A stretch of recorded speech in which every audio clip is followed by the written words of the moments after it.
5년 전 태안 화력발전소에서 홀로 일하다 사망한 고 김용균 씨 사건을 계기로 중대재해처벌법이 제정됐는데요. 50인 미만 사업장에 대한 법 적용을 그간 유예해 왔는데 경제계를 중심으로 추가 유예를 요구하는 목소리가 높습니다. 황다희 기자가 보도합니다. 새 양복을 입고 해맑은 표정으로 면접 준비를 하던 24살 청년 김용균 씨.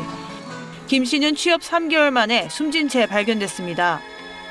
보고 싶은 아들 용균아, 너를 못 본 지 어느덧 5년이 되었어. 세계 경제 강국이라고 자랑하면서 이렇게 많이 죽이나 이런 생각이 들고, 우리 유족들이 하는 말이 다 내가 당할지 몰랐다라고 하거든요. 김 씨의 죽음은 28년 만에 산업안전보건법 개정, 중대재해처벌법 제정으로 이어졌고 산업 현장은 조금씩 변하기 시작했습니다. 많이 바뀌긴 했어요. 예.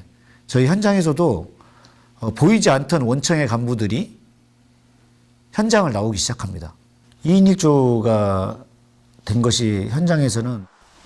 하지만 산재 사망 사고는 끊이지 않고 있습니다. 근로복지공단에 따르면 최근 3년간 하루당 2.3명이 일터에서 사망했는데 특히 사망자 10명 중 8명은 50인 미만 사업장 소속이었습니다. 50인 미만 사업장은 그동안 법 적용을 유예받다가 내년 초 유예가 끝나는데 경제계 등에선 2년 추가 유예를 요구해왔습니다. 안전보건 전문 인력을 구하지 못하는 등 중소기업 80% 이상이 준비가 안 됐다고 응답했습니다. 원칙적으로 정말 공감을 하는데 지금 현실적으로 어려운 부분이 있기 때문에 유예를 해달라는 거고. 정부와 여당의 2년 추가 유예 방침에 대해 야당은 노동계 반발에도 조건부 수용 입장을 밝혔습니다. 법 시행 후 아무런 준비 없이 2년이 지났고 오늘 또 다른 김용균이 일터로 향하고 있습니다. KBS 뉴스 황다입니다. 5년 전 충남 태안 화력발전소에서 혼자 점검 작업을 하다가 컨베이어 벨트에 끼어서 숨진 고 김용균 씨.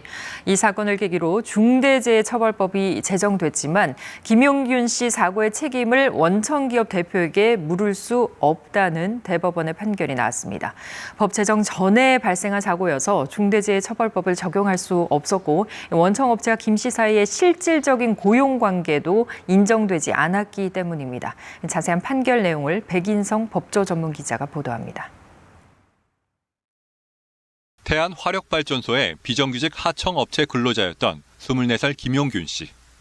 2018년 12월 11일 새벽 홀로 설비 점검을 하다가 컨베이어 벨트에 끼어 숨졌습니다.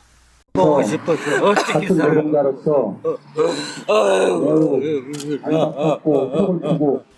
업무상 과실치사와 산업안전보건법 책임을 묻는 재판에서 1, 2심 법원은 원청기업인 한국서부발전 당시 사장에게 모두 무죄를 선고했습니다.